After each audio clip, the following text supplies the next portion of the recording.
semakin modern, bahkan sekarang sudah ada chatbot berbasis AI yang bisa merespon seperti manusia.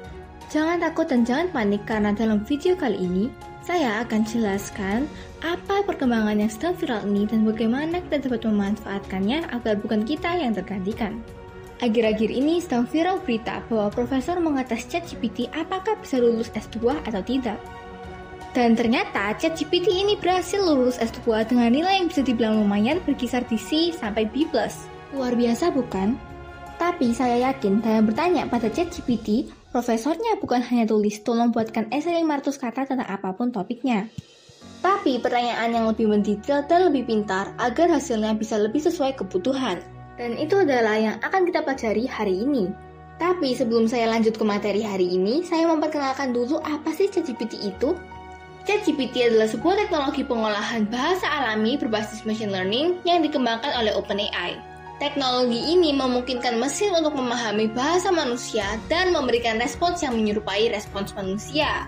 ChatGPT bekerja dengan menggunakan teknologi deep learning untuk mempelajari bahasa manusia dari berbagai sumber seperti buku, artikel, dan website. Dalam mempelajari bahasa, ChatGPT menggunakan model transformer, sebuah teknologi yang memungkinkan model untuk memproses bahasa secara paralel dan membuat prediksi dengan lebih akurat. Karena ChatGPT terus belajar dari respons manusia, termasuk penilaian dari manusia seperti tombol benar atau salah setelah ChatGPT menjawab pertanyaan. Maka ChatGPT akan terus berkembang menjadi semakin baik pastinya. Dalam penggunaannya, ChatGPT dapat digunakan sebagai asisten virtual atau chatbot yang dapat memahami dan memberikan respons yang mirip dengan respons manusia. ChatGPT juga dapat digunakan sebagai penerjemah bahasa, di mana model akan menerjemahkan bahasa asing menjadi bahasa yang lebih familiar bagi pengguna. ChatGPT memiliki kemampuan untuk menangani berbagai jenis pertanyaan, termasuk pertanyaan subjektif dan juga objektif, serta pertanyaan yang memerlukan pemahaman konteks yang lebih dalam. Pertanyaan yang memerlukan pemahaman konteks yang lebih dalam adalah pertanyaan yang terkait dengan topik atau konteks tertentu, dan memerlukan pemahaman yang lebih dalam untuk memberikan jawaban yang akurat. Misalnya, pertanyaan bagaimana cara memasak rendang, memerlukan pemahaman tentang bahan dan cara masak rendang untuk memberikan jawaban yang tepat. ChatGPT dapat menangani pertanyaan semacam ini dan melakukan pra-pemrosesan dan analisis konteks sebelum memberikan jawaban yang relevan. Secara keseluruhan, ChatGPT memiliki kemampuan untuk menangani berbagai jenis pertanyaan dengan efektif. Tergantung pada kemampuan pemrosesan bahasa alaminya dan pemahaman tentang konteks yang relevan. Meskipun demikian, perlu diingat bahwa ChatGPT adalah sebuah sistem buatan manusia, sehingga tidak dapat menjamin keakuratan 100% dalam setiap jawaban yang diberikan. Kita bisa menggunakan ChatGPT ini dalam berbagai aspek pekerjaan kita yang akan saya jelaskan di video lainnya. Tapi yang saya mau ajarkan paling pertama adalah poin paling penting, yaitu knowing how to ask smart questions.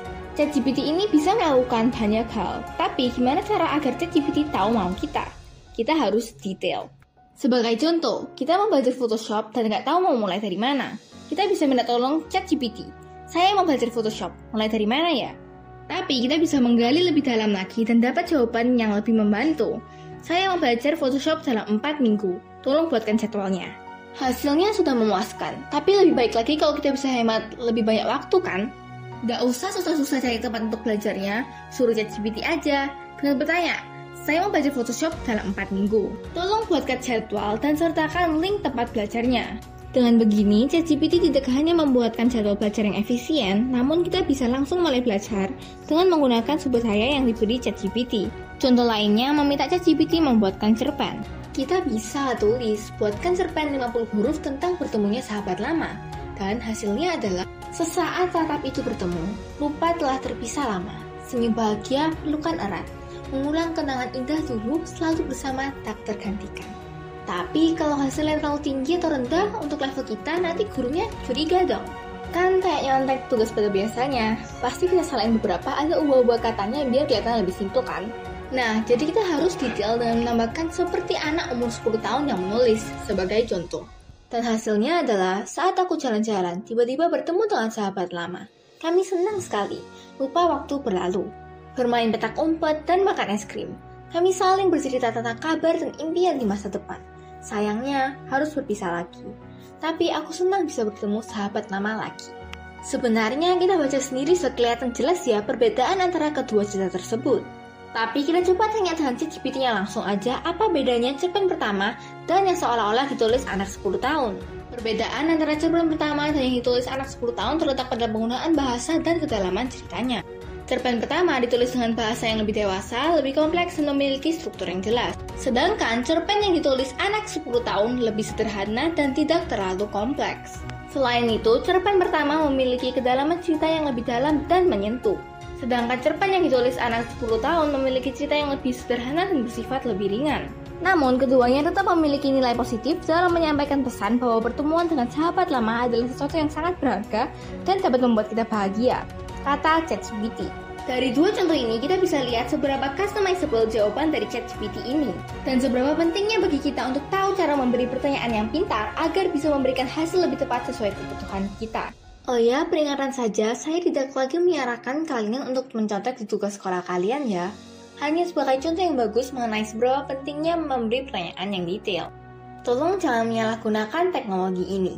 Tips lainnya agar jawaban dari ChatGPT lebih relevan adalah: pertama, hindari kata-kata ambigu seperti itu dan ini. Sebagai contoh, apa saja keuntungan belajar bahasa asing? Bisa diganti menjadi apa manfaat belajar bahasa Spanyol bagi saya seorang pengusaha? Biasanya, cewek-cewek nih yang suka pakai kata ambigu, ya nggak? Kedua, gunakan kalimat sederhana dan yang mudah dipahami, alias jangan kebanyakan bahasa gaul yang aneh-aneh ya, nanti ChatGPT-nya bingung. Ketiga, perhatikan nada baca dan pengejaan, karena ChatGPT kan robot, jadi bukan kayak sahabatmu yang bisa hafal semua typomu ya. Dan karena ChatGPT robot, sekali lagi kita harus coba trial and error, alias kalau pertanyaan A jawabannya kurang, cobalah variasi pertanyaan lainnya. Kita bisa juga minta ChatGPT regenerate response yang berada di bawah saat ChatGPT sudah memberikan jawaban. Terakhir, gunakan teknik pra-pemrosesan, alias hapuslah kata-kata yang tidak relevan atau menyederhanakan pertanyaan. Dan perlu kalian ketahui bahwa teknik-teknik yang saya ajarkan barusan untuk bertanya dengan pintar bukan hanya khusus digunakan pada ChatGPT, namun kita bisa mempraktekannya dalam kehidupan sehari-hari kita dan mendapatkan manfaat di kehidupan kita juga. Mungkin kecuali yang regenerate response ya, karena kalau teman kita sudah jawab pertanyaan kita, gak mungkin kita bisa tekan regenerate. Paling bisa tanya, suruh dia untuk jawab hal yang lain. Untuk menjadi penghadir video, saya ingin mengingatkan bahwa ChatGPT tidak akan bisa menggantikan kita manusia. Bahkan ChatGPT-nya sendiri mengakuinya. Ini adalah kata ChatGPT. Meskipun ChatGPT memiliki kemampuan untuk membangkitkan teks yang terlihat sangat mirip dengan teks yang dibuat oleh manusia, namun ChatGPT hanyalah sebuah program komputer dan masih jauh dari kesempurnaan untuk menggantikan manusia. Berikut adalah beberapa alasan mengapa ChatGPT tidak dapat sepenuhnya menggantikan manusia. Tidak memiliki pemahaman yang sama dengan manusia. Meskipun ChatGPT dapat memahami teks yang telah diberikan kepadanya, namun program ini tidak memiliki pemahaman yang sama seperti manusia. ChatGPT hanya mampu merespon pertanyaan atau masukan berdasarkan data yang telah diberikan sebelumnya. Kedua, tidak memiliki kemampuan berpikir dan merasakan seperti manusia. ChatGPT hanya mampu mengelola informasi secara logis dan melakukan tugas-tugas yang telah diprogramkan kepadanya. Sedangkan manusia memiliki kemampuan untuk merasakan emosi, berpikir kreatif, dan membuat keputusan berdasarkan pengalaman dan pengetahuan yang dimilikinya. Ketiga, tidak mampu melakukan tugas fisik. ChatGPT hanya mampu menghasilkan teks tertulis atau lisan. Sementara kita manusia memiliki kemampuan untuk melakukan tugas-tugas fisik seperti mengangkat benda, bergerak, dan melakukan pekerjaan manual lainnya. Keempat, tidak mampu berinteraksi dengan lingkungan seperti manusia. Manusia dapat berinteraksi dengan lingkungan sekitar dan memahami konteks sosial dan budaya yang berbeda-beda.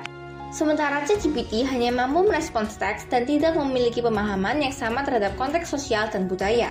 Oleh karena itu, penting untuk tetap mengembangkan kemampuan diri sendiri dan tidak menggantungkan segalanya pada teknologi semata. ChatGPT dan teknologi lainnya dapat menjadi alat bantu yang sangat membantu dalam meningkatkan produktivitas. Namun, tetap perlu diimbangi dengan kemampuan dan keterampilan manusia yang sesungguhnya. Semoga habis kalian dengar pernyataan pribadi dari ChatGPT itu, kalian tidak takut lagi tergusur ya. Tapi tetap jangan lupa untuk mengembangkan diri kita. Nah, jadi setelah menonton video ini, kira-kira apa smart question yang kalian ingin tanyain ke ChatGPT nih? Tungguin video terbaru dari kita yang akan terus menggali cara-cara baru untuk memanfaatkan ChatGPT dan memberikan fakta-fakta terbaru tentang perkembangan teknologi yang sedang terjadi. Komen di bawah ya! Jangan lupa untuk subscribe dan like video ini dan gak lupa untuk tekan lonceng agar gak ketinggalan informasi terbaru dari kita. Terima kasih sudah nonton, sampai jumpa!